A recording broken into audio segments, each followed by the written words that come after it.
Kwarta ray apas ni Miss Barbie. Ako galibog ko ninyo kung haters ba mo o mga concern ko no kung maunsa ko. Nga ako maning kinabuhi. Butang talang dili siya akong uyab kay dili mo komportable. Ug labaw nga dili mo mosugot. Kay gigwapahan mo niya unya wala mo gwapuhin ako. Mangita ra man gyapon ko gwapa, masuya ra gyapon mo. Ang haters niya moingon, nag-apas ra siya sa kwarta. Ang haters po nako moingon, ugwa pa kay kwarta, di na may mo ha. Kasi gusto mo kamoy minyoan niya. O di ba kahay gusto mo kitay magminyo? Maayong adlaw sa tanan ninyong kalagot-gut karon atong tubagon. Una ka nang gikwartahan ra ko ni Princess. Sa tinuod lang sa akong part, lain kayong paminawon. Kay mura magud og ipa-feeling nyo na ako nga bati na kayo kugnaw. Sus Ginoo ko. Unya pod ang mga nanaway, ang mga dagway, mura pong panuway. Dili bitaw ni gwapo pero choy ni. Ako lang ipahibaw ninyo mga idol. Usa na mi katuig sukad nagkarelasyon mi. Honestly, dili sa paglaban, wala pa ko ka-feel nga gipangwartahan. Mga na yung uban. Unsaon nimo pagka-feel nga namanhid naman ka kay nahigugma man ka. Namuta naman kasi kugma. Ayaw mo kabala ka mga idol kay ako nang i-explain tanan. Although na mga higayon nga mohatagid ko. Kay syempre live-in partner na ako siya. Pareha na lang atong nasunog ilang balay. Naghatag kong tabang para pod makabuild silang balik. Syempre walay laing magtinabangay kung di kamera. Pwerte na akong salbaysan no kung wala na ko'y buhaton. Ilado kita social media unya sa akong pares wala na noon. Pero wala ginanamog i-public. Kay dili ta parehas anang uban nga for the views ra gyud.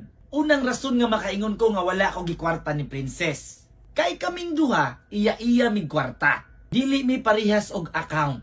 Di ba naanad man ta mga Pinoy nga ang kwarta sa bana ang mukupot asawa. Kami lahi, ija-ija ahu-ahu mi. Naa siya iyang card na apugoy ako Usapasan ang iyang mga ma-income sobra na kaayo na para sa iyang mga gusto. Ang akong tabang nga dako kay niya no, kay ang pag-guide niya diri sa social media. Unsay mga buhaton para ma-viral, mga pamaagi nga mahatak siya. Kana noon tinuod na, dili man tanan pero naagi uban masakitan. Labi na gid og mga butang nga ikahayahay sa uban. Sa mga idol na to diha, ato lang sang silhigan ang atong tugkaran sa di pata manilhig sa atong kasilinganan. Napoy mga time nga mag-away mi, maglagyo mi. Pero mas gipili namong magkuyog mi kay mas nalipay mi diri. Unta kamo po diha. Kay og iyang trip lain pa niya nang warta ra siya nako. Wala unta ni siya pirmis balay. Nagsigiram kay nigbantay. Bisan ganing maglibang, magatang. Ako ning gibuhat nga video kay naluoy kayo ko sa kumpares. Baka stress pud baya basahon ning mga bati nga gipangingon. Hinuon kinabuhi naman ni namo nga sawsawan gyud. Pero may na lang pod makahibaw mo sa kahimtang namo nga tinuod. Pait kay tang mga Pinoy kay kung ma-insecure ta, mugawas dayon atong pagka-keyboard warrior. Manghilabot dayon ta sa ubang kinabuhi para magmugnag away ug makamiserable pod sa ubang kinabuhi. Kay imbis bisihon ng kaugalingon para ang pangandoy maabot, ang oras gigahin noon sa pagpanaot. Moana day ning uban. Bantay bitaw magbuwag mo mga buhanga mo. At ngandiyo na nako inyong mga maoy-maoy. Butang talang simba ko. Kay na stable na magid mi sa kadaghang trial sa among kinabuhi. Simba ko magbuwag mi unsa man gani ang mahimong rason. Amo na pud na. In between na pud na namong duha. Ayaw problemaha ang problema sa uban.